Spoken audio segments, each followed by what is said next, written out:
Welcome to Vamsi TV.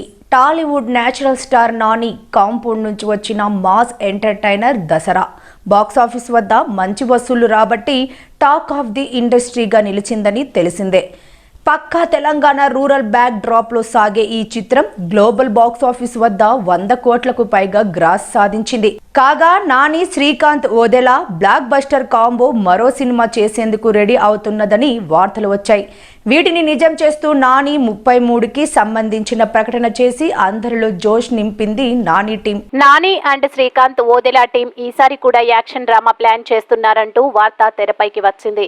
అయితే ప్రకటన రాగానే ఈ సినిమా దసరా సీక్వెల్ అని, ఫస్ట్ పార్ట్ స్టోరీకి కొనసాగింపు ఉంటుంది అంటూ పుకార్లు ఊపందుకున్నాయి.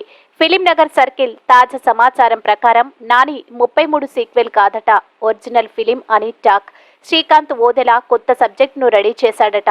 ఈ సినిమా కొంత పొలిటికల్ టచ్ ఇస్తూ సాగనుందని తెలుస్తుండగా రానున్న రోజుల్లో